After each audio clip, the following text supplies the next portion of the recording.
যখন কারো প্রতি গভীর ভালোবাসা এবং অদ্ভুত আকর্ষণ সৃষ্টি হয় তখন অনেক সময় মন অস্থির হয়ে যায়। বিশেষ করে যদি সেই ভালোবাসা এমন কারো প্রতি হয় যিনি বয়সে অনেক বড় এবং পারিবারিক ঘনিষ্ঠ সম্পর্কে যুক্ত, তখন দ্বিধা আরও বেড়ে যায়। এমন অবস্থায় একজন লাজুক স্বভাবের ছেলের জন্য এই অনুভূতিগুলো বোঝা এবং এগিয়ে চলার উপায় খুঁজে পাওয়া সত্যিই চ্যালেঞ্জিং। আমার জীবনে এমনই একটি পরিস্থিতি এসেছিল যখন আমি অনুভব করলাম দুজন নারীর প্রতি আমার একসাথে গভীর টান। একদিকে আমার মামি, যিনি মাতৃসুলভ ব্যক্তিত্বের অধিকারী, এবং অন্যদিকে আমার খালা, যিনি প্রাণবন্ত এবং সদা হাস্যোজ্জ্বল। এদের প্রতি এই অনুভূতিগুলো আমাকে মানসিকভাবে দ্বিধাগ্রস্ত করেছিল। তবে সমস্যা এখানেই শেষ নয়। মামি এবং খালার মধ্যে কিছু ব্যক্তিগত মনোমালিন্য ছিল যা পরিস্থিতিকে আরও জটিল করেছিল। আমি একদিকে নিজের আবেগ সামলানোর চেষ্টা করছিলাম, অন্যদিকে এই দুই নারীর মধ্যে সমঝোতা আনার চেষ্টা চালাচ্ছিলাম, কিন্তু প্রশ্ন থেকেই যায়, কিভাবে একজন তরুণ নিজের আবেগকে সামলাবে এবং সঠিক সিদ্ধান্ত নেবে? এই জটিল পরিস্থিতি থেকে মুক্তি পেতে আমি কি করলাম তা নিয়েই আজকের এই গল্প। অনেকদিন ধরেই আমার মনের মধ্যে একটা দ্বিধা আর সংকোচ চলছিল, কিন্তু একদিন হঠাৎ করেই গল্পটা নতুন মোড় নিল। আমি ভাবতেও পারিনি যে ঘটনাগুলো এমনভাবে ঘটবে যা আমার জীবনে এক নতুন অধ্যায় তৈরি করবে। আমার মামি সেদিন দুপুরে আমাকে থামিয়ে দিল। সাধারণত সে খুব সহজ সরল এবং শান্ত স্বভাবের, তবে সেদিন সে প্রথমবার নিজেই কথা বলা শুরু করল। আমি ভীষণ লাজুক স্বভাবের কারণে আমি কখনো সাহস করে নিজের মনের কথা প্রকাশ করতে পারিনি, কিন্তু সেদিন মামি যেভাবে এগিয়ে এলো তা আমাকে অভিভূত করল। তার এই অপ্রত্যাশিত উদ্যোগ আমাকে এক অন্যরকম আত্মবিশ্বাস দিল। সেদিন বাড়িতে কেউ ছিল না, সবাই বাইরে গিয়েছিল বিয়ের কেনাকাটা করতে। বাড়িতে শুধু আমি আর মামি ছিলাম। কাজের মধ্যে ব্যস্ত থাকার সময় মামি ভেতরের ঘর থেকে আমাকে ডাকল, আরিয়ান, একটু আসো তো তাড়াতাড়ি। ঘরে ঢুকেই দেখলাম মামি আয়নার সামনে দাঁড়িয়ে। সে একটি শাড়ি গুছিয়ে পরার চেষ্টা করছিল। আমাকে বলল, এই শাড়িটা একটু ধরে রাখো তো, যেন মাটিতে না পড়ে। আমি পরে দেখি কেমন লাগে। তোমার কি মনে হয় এটা আমার জন্য ঠিক হবে? আমি হালকা দ্বিধায় ছিলাম, কিন্তু তার চোখের দিকে তাকিয়ে হাসতে লাগলাম। মামি সাধারণত ছোটখাটো গড়নের, প্রায় 4 ফুট 8 ইঞ্চি হবে। অনেকে তাকে নিয়ে মজাও করত, কিন্তু মামি কখনো এসব কথায় গুরুত্ব দিত না। বরং সে সবসময় হাসি খুশি থাকত। সেদিন আমাদের গল্পের শুরুটা এখান থেকেই হয়। মামি আমাকে তার নতুন শাড়ি পরার বিষয়ে মতামত জানতে চাইল।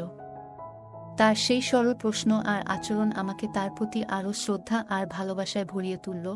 আমার মামি সবসময় হাসিখুশি আর দারুণ ব্যক্তিত্বের অধিকারী। বয়স প্রায় 36, কিন্তু এখনও তার মধ্যে এক অদ্ভুত আকর্ষণ রয়েছে। যদিও তিনি কোনো সৌন্দর্য প্রতিযোগিতার রানী নন, তবু তার সহজ সরল সৌন্দর্য আর ব্যক্তিত্ব আমাকে মুগ্ধ করে। বিশেষ করে তার মনোমুগ্ধকর হাসি আর আচরণ সবসময় আমাকে আকর্ষণ করেছে। গত কয়েক মাস ধরে আমি খেয়াল করেছি মামির প্রতি আমার অনুভূতি আগের থেকে অনেকটাই বদলে গেছে। তার দিকে চেয়ে থাকার কোনো সুযোগই আমি হাতছাড়া করি না। আজ সকালে যখন তিনি আমাকে ঘুম থেকে জাগাতে এলেন, আমি আধো ঘুমেছিলাম। তিনি আমার কাঁধে আলতো করে হাত রাখলেন এবং বললেন, উঠে পড়ো, অনেক দেরি হয়ে গেছে। তার গলায় এক ধরনের কোমল সুর ছিল। আমি ধীরে ধীরে উঠে বসলাম এবং লক্ষ্য করলাম তিনি আমার দিকে তাকিয়ে এক চিলতে হাসি দিচ্ছেন। তারপর তিনি চাদরের কোণা ধরে বললেন, এই চাদরটা একটু ভাঁজ করতে হবে, তোমার সাহায্য লাগবে। আমি তার কথা শুনে কিছুটা লজ্জায় পড়ে গেলাম। তার এই মৃদু আচরণ আমাকে বিব্রত করেছিল, কারণ আমি বুঝতে পারছিলাম আমার মনের গোপন ভাবনা তার চোখ এড়াচ্ছে না। তবে তার সেই সহজ সরল ব্যবহারে আমি আবার শান্ত হলাম। আমার মনে পড়ে ছোটবেলায় মামি আমাকে অনেক আদর করতেন। সেই সময় এসব আচরণ ছিল খুবই স্বাভাবিক, কিন্তু এখন বয়স বাড়ার সঙ্গে সঙ্গে আমি তার প্রতি অন্যরকম অনুভব করতে শুরু করেছি। এটা আমার জন্য কিছুটা অস্বস্তিকর, কিন্তু একই সঙ্গে আকর্ষণীয়। সেদিন তিনি যখন চাদরটা ভাঁজ করছিলেন, হঠাৎ আমার দিকে তাকিয়ে বললেন, তোমার কি হলো? এত লাজুক কেন? তুমি তো ছোটবেলাতেও এমনই ছিলে, কিন্তু এখন একটু বদলানো উচিত। আমি কোনো উত্তর দিতে পারলাম না, বরং চোখ নামিয়ে চুপ করে দাঁড়িয়ে রইলাম। তারপর হঠাৎ তিনি আমার গালের দিকে হাত বাড়িয়ে মৃদু হাসলেন এবং বললেন, তুমি একদম ছোটবেলার মতোই রয়ে গেলে। তবে একটা জিনিস বলি, এই লাজুক স্বভাব দিয়ে কিছু হবে না। আমি লজ্জায় আরও কুঁকড়ে গেলাম। তবে তার এই মিষ্টি উপদেশ আমার মনে গভীর ছাপ ফেলল। এই ঘটনাগুলোই আমাদের গল্পের এক নতুন দিগন্ত খুলে দিল। আমার অনুভূতিগুলো হয়তো তাকে বুঝিয়ে দিতে পারিনি, কিন্তু তার আচরণ আমার প্রতি এক ধরনের অদৃশ্য মমত্ববোধ তৈরি করেছিল। সেই দিনটি আমার জন্য একটি বিশেষ স্মৃতি হয়ে থাকবে। সকালের কথা বলতে গেলে মামি আমার দিকে হাসি মুখে তাকিয়ে বলল, তুমি এমন লাজুক কেন? কি ব্যাপার, আজ সকাল থেকেই তোমার কিছুটা অন্যরকম লাগছে। আমি কিছু বলতে পারলাম না, শুধুমাত্র তার দিকে চেয়ে রইলাম। তখন মামি আমার হাত আলতো করে ধরলেন এবং বললেন, তুমি কিছু বলতে চাও, তাই না? কিন্তু সাহস পাচ্ছ না। ঠিক আছে, আমি বলি। তোমার চোখে আমি অনেক কিছু পড়তে পারি। 3 মাস আগে যখন তুমি আমাদের বাড়িতে এসেছিলে, তখন থেকেই আমি কিছু টের পেয়েছি। আমি একটু ঘাবড়ে গেলাম এবং বললাম, মামি, আমি আসলে ভেবেছিলাম যে যদি তোমার খারাপ লাগে। তুমি তো ছোটবেলা থেকে আমাকে এত ভালোবাসো। আমি কখনো ভাবতেও পারিনি যে তোমার সম্পর্কে এমন কিছু ভাবতে পারি। মামি হেসে বললেন, তোমার এই লাজুক ভাবটাই তো তোমাকে আরও বেশি মিষ্টি করে তোলে। আমি জানি তোমার মনে কি চলছে। তখন আমি লজ্জায় আরও কুঁকড়ে গেলাম। মামি বললেন, তোমার ভাবনায় কোনো ভুল নেই। আমরা সবাই মানুষ, আমাদের ভাবনাও স্বাভাবিক। কিন্তু তোমার এই ভাবনাগুলো যদি সঠিক পথে পরিচালিত হয়, তবেই সেটা জীবনের জন্য ভালো হবে। তারপর তিনি বললেন, তুমি কি জানো, ছোটবেলায় যখন আমি বিয়ে করলাম, তখন তোমাকে দেখে মনে হতো তুমি কতটা মিষ্টি একটা ছেলে। এখন তুমি বড় হয়েছ, কিন্তু তোমার সেই মিষ্টি ভাবটা রয়ে গেছে। আমি সাহস করে বললাম, মামি, আমি সত্যি বলতে চাই, তুমি আমার জন্য অনেক স্পেশাল। আমি জানি এটা বলতে একটু দেরি হয়ে গেল, কিন্তু তোমার সামনে বলতে সাহস পাইনি। মামি একটুখানি হেসে বললেন, তোমার এই সাহসই তোমাকে আরও বড় করবে। জীবনে অনেক কঠিন পরিস্থিতি আসবে, কিন্তু নিজের মনের কথা বলতে কখনো দ্বিধা করো না।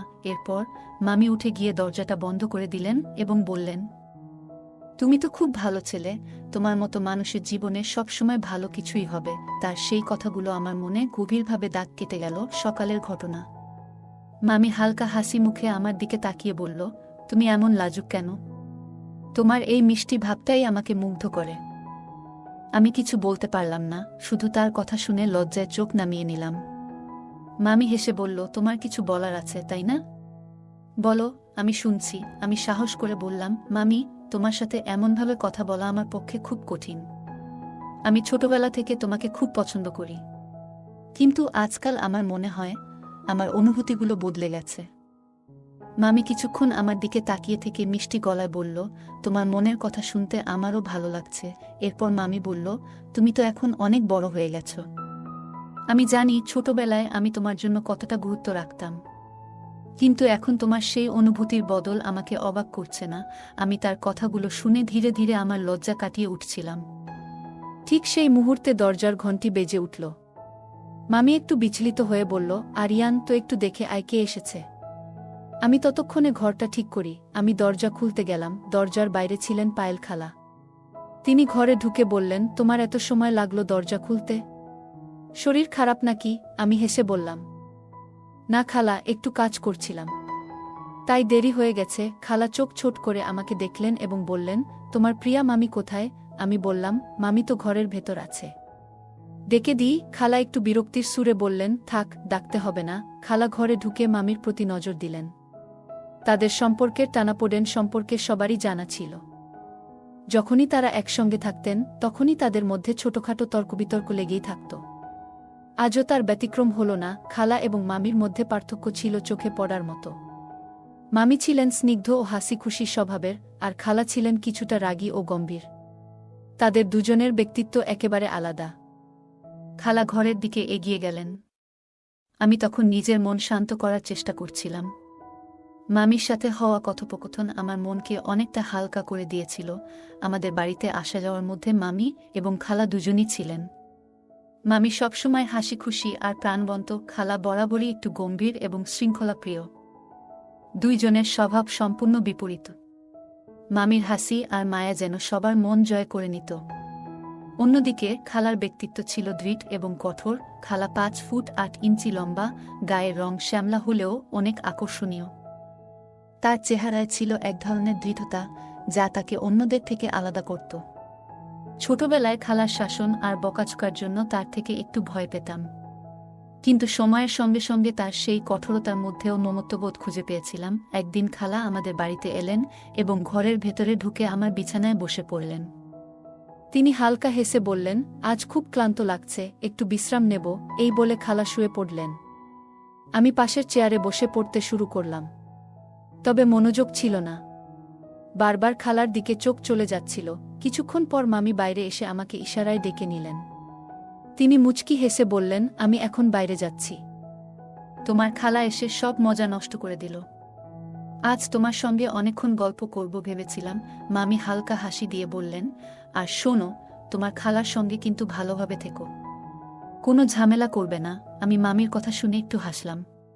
তিনি আবার বললেন, তুমি তো খুব লাজুক। তবে দেখো, জীবনে নিজের কথা বলতে শিখতে হবে। আর আজ রাতে ফিরে এসে তোমার সঙ্গে বসে গল্প করব অনেক। এই বলে মামি চলে গেলেন। ঘরে ফিরে এসে আমি দেখলাম খালা গভীর ঘুমে মগ্ন। তার শান্ত চেহারা দেখে আমার মনে হলো, কঠোরতার আড়ালে তার মনের গভীরতায় হয়তো অনেক কোমলতা লুকিয়ে আছে। এক দুপুরে বাড়িতে মা ও মামি কাজে ব্যস্ত, আমি বসার ঘরে বসে টিভি দেখছিলাম। টিভির সামনে বসে কখন যেন ঘুমিয়ে পড়লাম। হঠাৎ করে খালার ডাক শুনে উঠে গেলাম। ঘুম থেকে ওঠার পর ভেতরে গিয়ে দেখি, খালা আমার বিছানার নিচ থেকে একটি বই বের করেছেন। বইটি এমন একটি বিষয়ের উপর ছিল যা আমার পড়া উচিত ছিল না। খালা বইটি উল্টেপাল্টে দেখছিলেন, আর তার মুখে ছিল এক ধরনের কঠোর অভিব্যক্তি। তোমার কাছে এই বইটা কেন? খালা হঠাৎ জিজ্ঞেস করলেন। তার কণ্ঠে মিশে ছিল রাগ এবং কৌতূহলের মিশ্রণ। আমি একেবারে ভ্যাবাচ্চাকা খেয়ে গেলাম। ছোটবেলায় খালার রাগ দেখেছি, তবে আজ যেন পরিস্থিতি অন্যরকম। সবাই তো বই পড়ে। আমি মাথা নিচু করে বললাম। খালা আমার দিকে তাকালেন এবং বইটি বন্ধ করে বললেন, তোমার বয়সটা বোঝা উচিত। তুমি এখন যা করছো তা ভবিষ্যতে সমস্যায় ফেলতে পারে।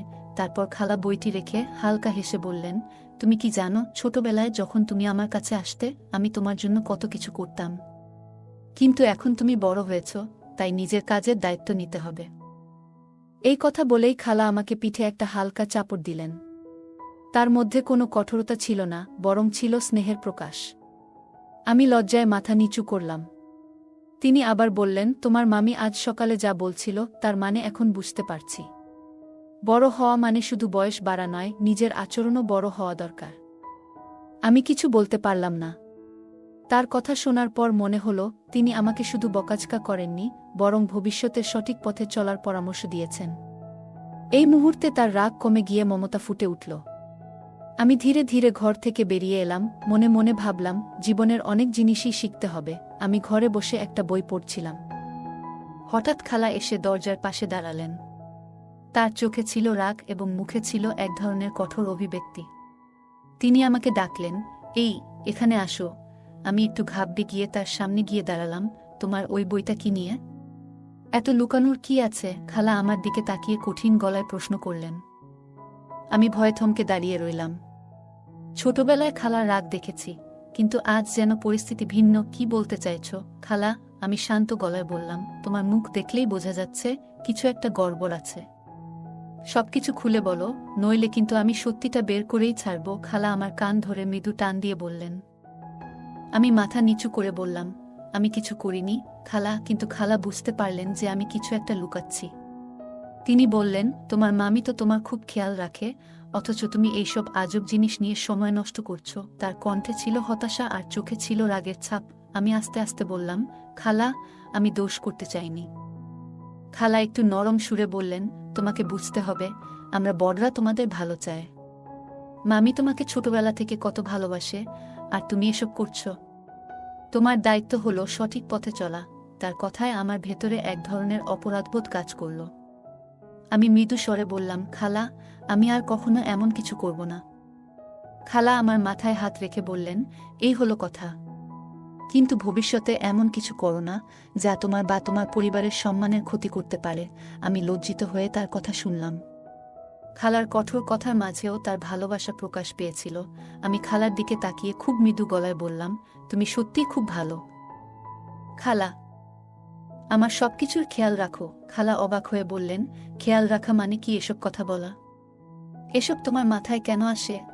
আমি একটু লজ্জিত হয়ে বললাম, খালা, ছোটবেলায় তুমি আমাকে অনেক বকতে আর মাঝে মাঝে মারতে, কিন্তু তারপরও তোমার আদরটা সবসময় আলাদা ছিল।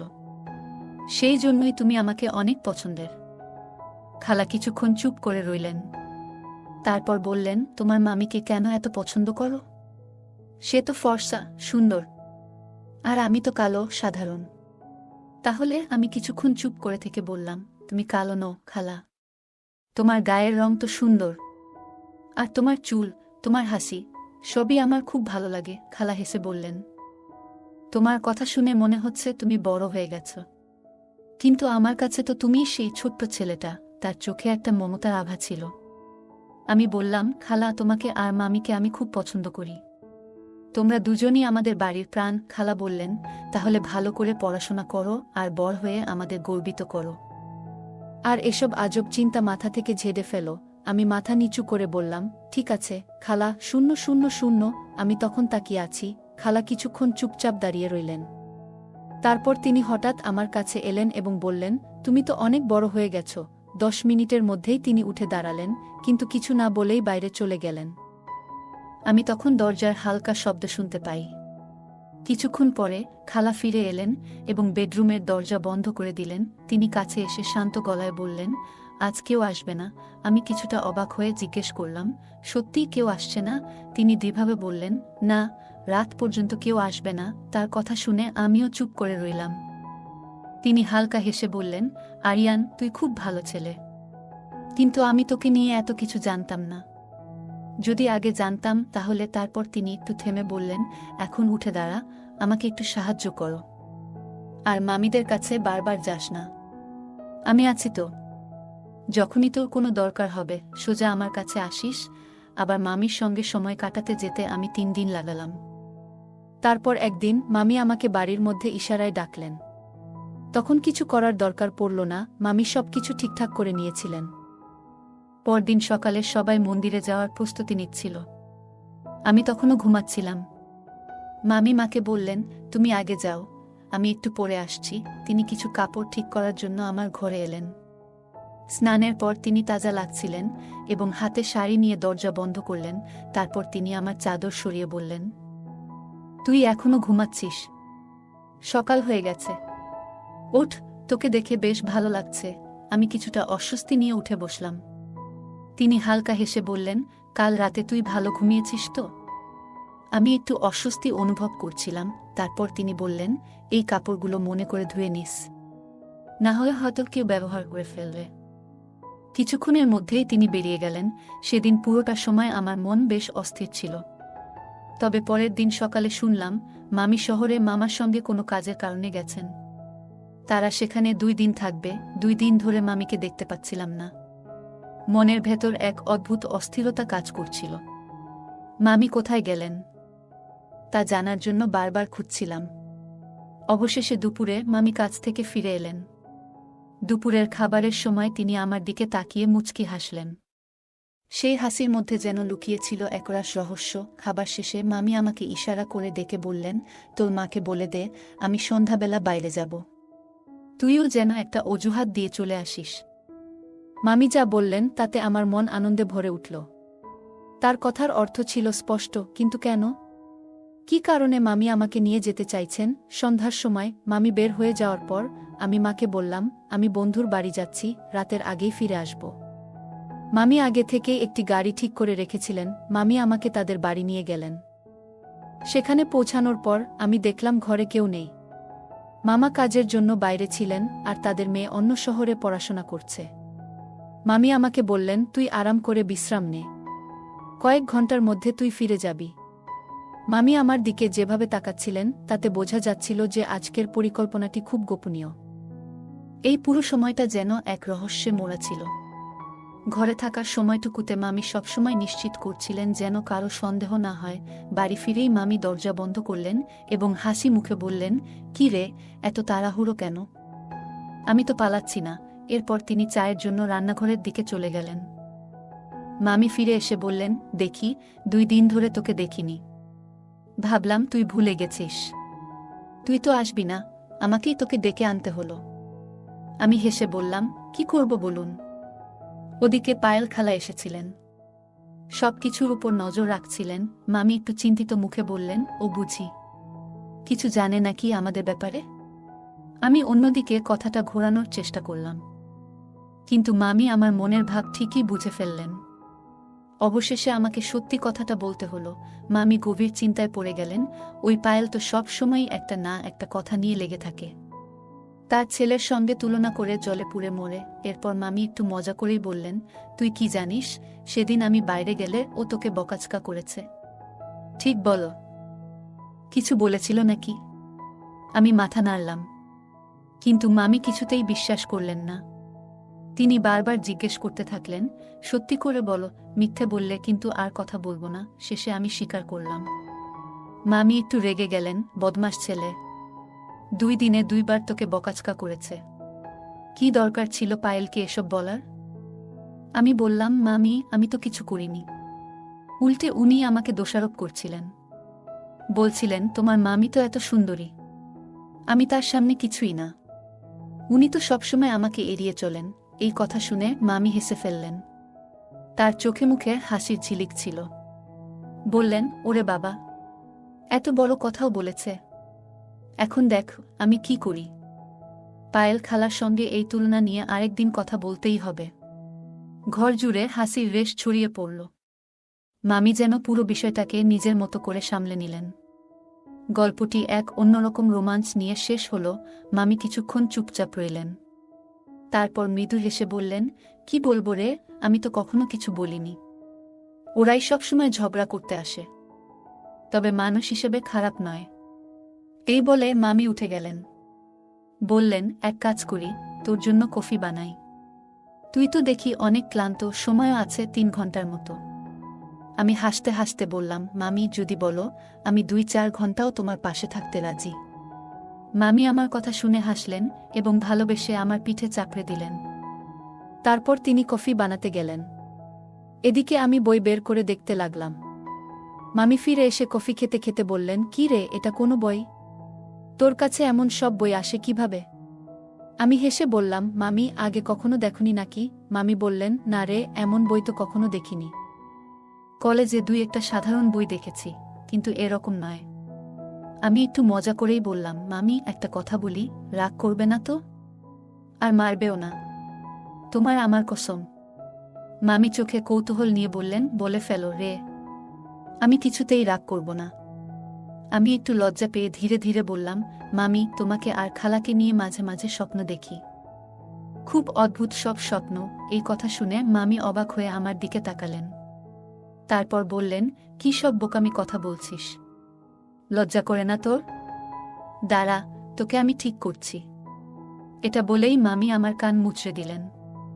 আমি কষ্টে চিৎকার করে বললাম, মামি প্লিজ, আমি তো তোমার কসম খেয়েছিলাম। মামি হেসে বললেন, কি বোকা ছেলে রে তুই। এরপর তিনি বইগুলো হাতড়াতে লাগলেন। বই দেখতে দেখতে তার মুখে আবার সেই মিষ্টি হাসি ফুটে উঠল। আরিয়ান সেই দিন রাগ এবং লজ্জায় লাল হয়ে গিয়েছিল। মামি হেসে বলল, ঠিক আছে, এখন যাও, বিয়ের অনুষ্ঠানের ভিড় মিটে গেলে দেখা করো, তখন দেখি কেমন করে সব ম্যানেজ করো। সেই রাতের অনুষ্ঠানে অনেকেই ছিল, কিন্তু আরিয়ান খেয়াল করল যে মামি এবং তার খালা কোথাও দেখা যাচ্ছে না।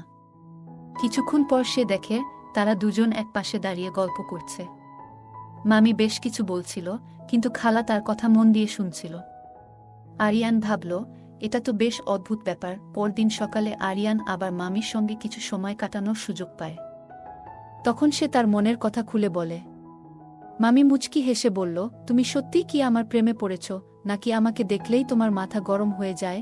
আরিয়ান লজ্জা পেয়ে বলল, না, আসলে খালা বলেছিলেন তুমি এখনো অনেক সুন্দরী, এই বয়সেও বিয়ে করলে ঠিক মানাবে। মামি তখন আরিয়ানকে অবাক হয়ে তাকিয়ে বলল, তোমার খালা বলেছে?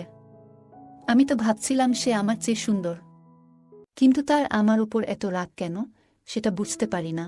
আরিয়ান উত্তরে বলল, আমি খালাকে বলেছিলাম তুমি তার উপর রাগ করো না, আর খালা বলেছিল সে বুঝতে পারে না তুমি কেন তার উপর রাগ করো। মামি তখন একটু চুপ করে থাকল, পরে হেসে বলল, ঠিক আছে, দেখা যাক সামনে কি হয়। সেই রাত থেকে খালা এবং মামির মধ্যে আর কোনো ঝগড়া হয়নি।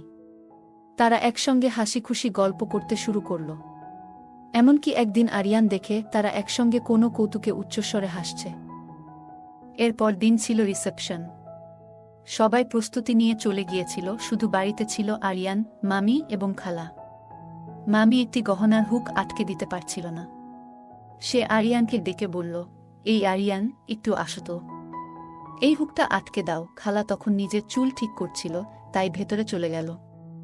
আরিয়ানও যেতে চেয়েছিল, কিন্তু থেমে গেল। দরজার ফাঁক দিয়ে সে দেখতে লাগল মামি পুরো সাজগোজ করে দাঁড়িয়ে আছে। সন্ধ্যার আয়োজন চলছিল, আর মামির গলার নেকলেসের হুক আটকে দিতে সমস্যা হচ্ছিল। সে বলল পায়েল খালাকে, একটু দেখো তো, হুকটা আটকে দিচ্ছি না। খালা এসে বলল, আচ্ছা দাও, আমি দেখছি। কিন্তু হুকটা বেশ ঢিলা ছিল। খালা আশেপাশে কিছু একটা খুঁজে দেখতে লাগল।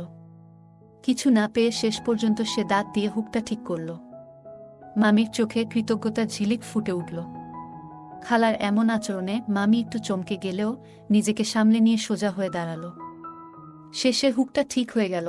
মামি মুচকি হেসে বলল, পায়েল, একটা কথা বলি, রাগ করো না।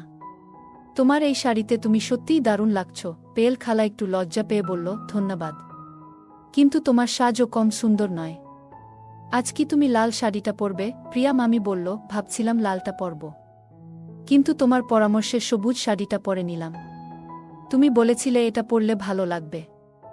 খালা মাথা নেড়ে বলল, ঠিক বলেছ, সবুজটা তোমার খুব মানিয়েছে। কিছুক্ষণ তারা গল্প করল। এরপর মামি বাইরে বেরিয়ে গেল, আর খালা অন্য ঘরে তৈরি হতে চলে গেল। কিছুক্ষণ পরে মামি ডেকে বলল, পায়েল, একটু এসো তো, একটা সমস্যা হয়েছে। খালা যখন ঘরে ঢুকল, মামি তখন আয়নার সামনে দাঁড়িয়ে নিজের শাড়ি ঠিক করছিল। সে বলল, আমার ওজন একটু বেড়ে গেছে মনে হচ্ছে, এই শাড়িটা একটু টাইট লাগছে। খালা বলল, আরেকটা শাড়ি পরে নাও, যদি আরামদায়ক লাগে। মামি মুচকি হেসে বলল, না, এটা পরেই থাকি। তুমি ঠিক করে দাও। খালা একটু ঝুঁকে শাড়িটা ঠিক করে দিল। তারপর বলল, তোমাকে এটা দারুণ মানিয়েছে, সবাই তোমার দিকে তাকাবে। মামি হেসে বলল, তাহলে আর কিছু ভাবার দরকার নেই। সেদিনের আয়োজন ভালোভাবেই শেষ হল। তাদের কথোপকথন আর খুনসুটি সন্ধ্যাকে আরও সুন্দর করে তুলেছিল। হালকা হাসির শব্দ শুনতে পেলাম, কিন্তু আর কিছু না।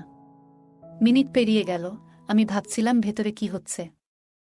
প্রায় ২০ মিনিট পরে আমি বললাম, মামি, খালা, দেরি হয়ে যাচ্ছে, মা আমাকে বকবে। ভেতর থেকে মামি বলল, হ্যাঁ হ্যাঁ, আমরা আসছি। কিছুক্ষণ পর দরজা খুলল এবং তারা দুজন বেরিয়ে এলো।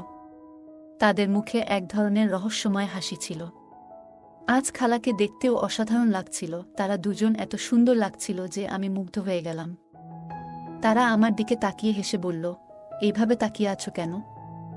আগে কখনো আমাদের দেখনি নাকি? মামি হেসে বলল, ছাড়ো পায়েল, আরিয়ান তো আজ পুরো বিভোর হয়ে গেছে আমাদের দেখে। খালা বলল, দেখো আরিয়ান, লোকজন আজ ভাববে আসল অতিথি কে আর তুমি কার দিকে তাকিয়ে আছো। সবাই মজা করতে করতে রিসেপশনের জন্য বেরিয়ে পড়লাম। পুরো অনুষ্ঠানে তারা একসঙ্গে ছিল, কথা বলছিল এবং হাসছিল। আমার মা আমাদের দেখে মুচকি হেসে বললেন, আজ এদের কি হয়েছে? ঝগড়ার বদলে পুরো সময় মিলেমিশে আছে। রাতে আমার মনের মধ্যে অনেক প্রশ্ন ঘুরপাক খাচ্ছিল।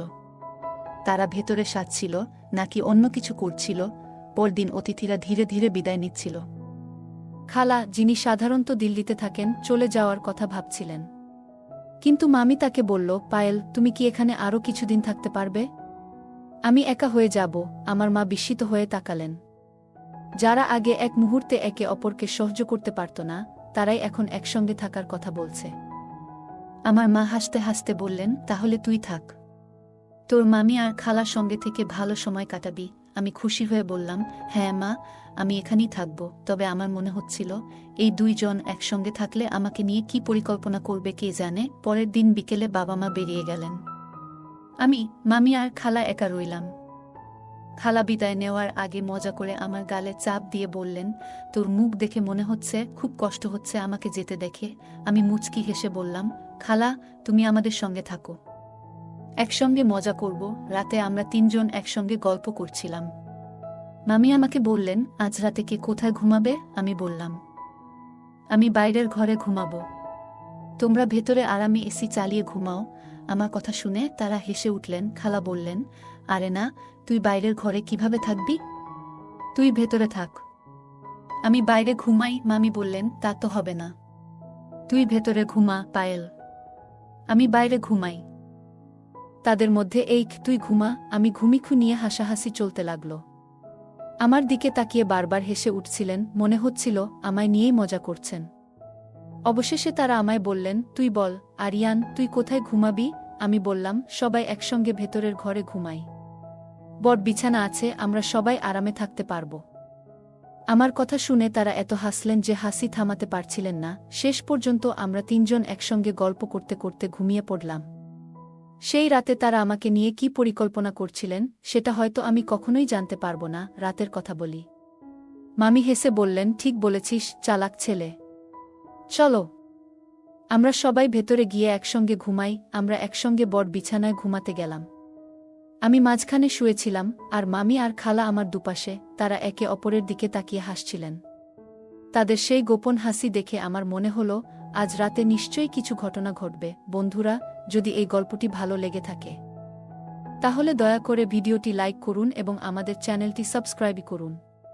পাশে থাকা বেল আইকনটি প্রেস করুন, যাতে করে আমরা যখনই নতুন ভিডিও আপলোড করি তার নোটিফিকেশন সবার আগে আপনার কাছে পৌঁছে যায়। ধন্যবাদ, দেখা হবে আমাদের পরবর্তী ভিডিওতে।